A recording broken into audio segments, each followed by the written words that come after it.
Imagine stepping into your backyard on a sunny summer morning somewhere in the heart of the USA, maybe under the humid skies of Georgia or the warm breezes of California, and reaching up to a towering vine loaded with long, green Luffa fruits that you grew yourself. In just a few months, those same fruits will turn into soft, natural sponges perfect for scrubbing dishes, bathing, or even gentle exfoliation, all while your garden looks like a lush tropical oasis right at home. If you've ever wanted to grow something truly unique that saves you money on store-bought sponges, adds incredible vertical beauty to small spaces, and gives you a fun, rewarding harvest that feels like magic, you are exactly where you need to be.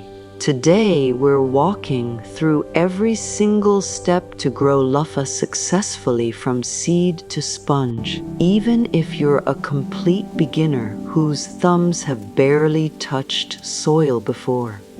We'll cover planting secrets, perfect care routines, and simple fixes so you can watch these vigorous vines climb high and produce bountiful results, no matter if you garden in the South, Midwest, or anywhere across America. Stick around, and by the end, you'll feel confident and excited to start your own Luffa adventure this season. Growing Luffa is one of the most exciting and practical choices for home gardeners all over the United States, because this fast climbing vine turns ordinary trellises into living walls of productivity while giving you a dual purpose harvest.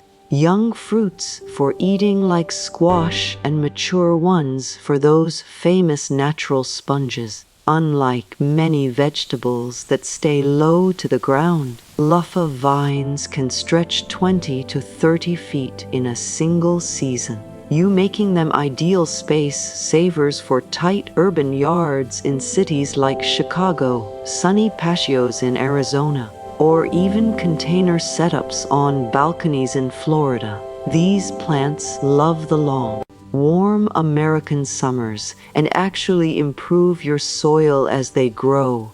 And once they start setting fruits, you'll be amazed at how quickly they multiply. For beginners, the best part is how straightforward they are once you understand their few simple needs. Whether your garden sits in USDA Zone 6 with shorter summers or Zone 10 where heat lingers late into fall, Luffa adapts wonderfully when you give it sunshine, support, and steady attention. The journey begins with planting your Luffa the smart way, so your vines get off to a strong, healthy start. Wait until all danger of frost has passed and the soil has warmed to at least 70 degrees Fahrenheit, usually late April or early May in southern states and closer to June in northern areas like the Northeast or Pacific Northwest. Soil that warm ensures quick germination and prevents seeds from rotting in cool ground. Pick a spot that receives full sun for 8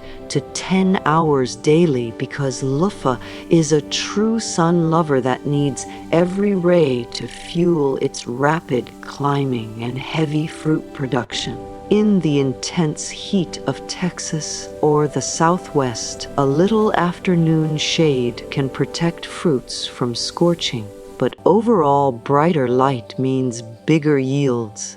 Prepare the soil by working it 8 to 12 inches deep and blending in plenty of compost or aged manure for rich, well-draining conditions. Luffa hates wet feet and will struggle in heavy clay without good drainage. Aim for a soil pH around 6 to 7. A simple home test kit can tell you if any lime or sulfur adjustment is needed. Because these are heavy feeders, once they start vining, avoid high nitrogen fertilizers at planting so energy goes into roots and vines instead of just leaves. Direct seed Luffa straight into the garden since the long taproots dislike transplanting. Install a strong trellis cattle panel fence or sturdy teepee of poles first because these vines grow incredibly fast and need solid support from day one. Space seeds 1 inch deep and 6 to 12 inches apart at the base of your structure. You with rows or plants at least 6 to 8 feet apart to give the massive vines room to spread without tangling. In smaller USA backyards or raised beds, a vertical arch or wall trellis works beautifully and looks stunning covered in green foliage and dangling fruits. Plant 4 to 6 seeds per trellis pole. Cover lightly and water gently so the soil stays evenly moist until sprouts appear in 7 to 14 days. If your growing season is shorter, like in the northern states, start seeds indoors 4 to 6 weeks before your last frost in peat pots to give them a head start. Then harden them off carefully before moving outside. A second planting in early summer can extend your harvest in warmer zones. Once your Luffa seedlings are up and reaching for the sky, success comes down to providing the best light and temperature conditions that match American climates. These tropical origin vines thrive when daytime temperatures stay between 70 and 90 degrees Fahrenheit with nights above 60 degrees, so flowers set reliably without dropping. In cooler northern gardens, choose faster maturing varieties and use black plastic mulch or raised beds to warm the soil extra early. Full sun is essential, less than 8 hours, and you'll see slower growth, fewer male and female flowers, and smaller fruits. In scorching southern summers where temperatures regularly hit the high 90s, consistent moisture and a light shade cloth during peak afternoon heat can prevent blossom drop while still giving the plants the light they crave. Watch the vines closely. Healthy Luffa leaves are deep green and vigorous. Pale or leggy growth usually means they're begging for more direct sunlight, so trim back any shading trees or nearby tall plants if possible. When conditions are perfect, you'll witness these vines race upward several inches every day, wrapping tendrils tightly around supports and filling your garden with tropical charm. The correct watering routine makes all the difference for developing those strong, deep roots that keep Luffa productive even through hot, dry spells common across much of the USA. These vines have fairly shallow feeder roots near the surface, but need consistent moisture to support their huge leaf canopy and heavy fruits. Provide 1 to 2 inches of water per week, adjusting for rainfall, but always water deeply at the base early in the morning so foliage dries quickly and fungal issues stay away. A drip irrigation or soaker hose system is perfect for busy gardeners because it delivers steady moisture straight to the roots without wasting water or splashing soil onto leaves. Once vines are established and a few inches tall, spread a thick layer of organic mulch like straw or wood chips around the base. This locks in soil moisture, keeps roots cool during blazing July days in the Midwest or South, and cuts down on weeds that compete for water. Check soil moisture by pushing a finger 2 inches down. If it feels dry, it's time to water again. Never let the soil dry out completely during flowering and fruit setting, because drought stress causes flowers to drop and fruits to become misshapen or small. In humid eastern states, be careful not to overwater and create soggy conditions that invite rot, while in drier western areas you may need to water a bit more often, but always slowly and deeply for those healthy roots. Fertilizing and pruning your Luffa is simpler than it sounds and turns good vines into spectacular, sponge-loaded powerhouses. These plants are vigorous feeders that appreciate a balanced organic fertilizer every 4 to 6 weeks once they start climbing strongly. Look for something with equal parts nitrogen, phosphorus, and potassium, or a vegetable formula that supports both leafy growth and fruit development. Side dress lightly around the base and water it in well so nutrients reach the roots without burning them, because Luffa naturally focuses energy on vines.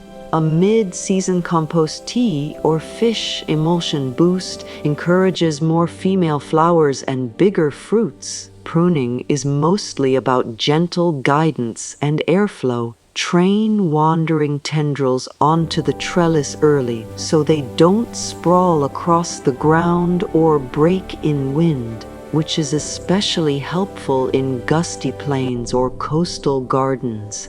Remove any yellow, damaged, or lower leaves that touch the soil to improve circulation and stop disease from climbing upward. Once the main vine reaches the top of your support, pinch out the growing tip. This redirects energy into side shoots that produce more fruits instead of endless length. Keep the first few feet of each vine clear of small fruits so the plant puts strength into a few large, quality sponges later in the season. These easy steps keep your Luffa lush healthy and loaded with harvest-ready gourds. Even experienced gardeners sometimes face hurdles with Luffa, but the good news is most common problems have quick, beginner-friendly solutions that keep your vines thriving without harsh chemicals. Poor germination or weak seedlings often come from planting too early in cold soil or letting the ground dry out. Simply wait for that consistent 70-degree warmth and maintain even moisture. Pests like cucumber beetles, squash bugs, or aphids love tender new growth, especially in humid eastern gardens. Inspect daily and handpick them off in the morning, or use floating row covers until flowers appear. A strong blast of water from the hose knocks aphids away, and encouraging ladybugs or lacewings brings natural predators right to your rescue. Deer or rabbits may nibble young vines in suburban or rural yards. Simple fencing or natural garlic pepper sprays usually do the trick. On the disease front, powdery mildew shows up as white powder on leaves when air is stagnant and humidity high. Increase spacing, prune for better airflow, and avoid overhead watering. Bacterial wilt or root rot from overwatering is prevented by using raised beds or amended soil in heavy clay areas common in the Midwest. Blossom drop from extreme heat or inconsistent watering is fixed with extra mulch, deep watering, and temporary shade during heat waves above 95 degrees. If fruits stay small or fail to develop fully, you may need to hand pollinate by transferring pollen from male to female flowers with a soft brush, easy and effective in cooler or cloudy summers. Harvest young fruits for eating when they're 6 to 8 inches long and tender. Leave a few on the vine until the skin turns brown and papery. Then soak, peel, and dry them indoors for perfect natural sponges. Regular picking encourages more production. And with these simple fixes, you'll troubleshoot confidently and enjoy a successful season. Harvesting Luffa is the exciting payoff after months of care, and timing it right gives you the best of both worlds. Tasty young gourds for the kitchen and mature ones for sponges. Check vines about 60 to 90 days after planting. Young fruits are ready when they're smooth, bright green, and still tender, perfect for stir, fries, or pickling just like summer squash. Use scissors or a sharp knife to cut them cleanly so you don't damage the vine.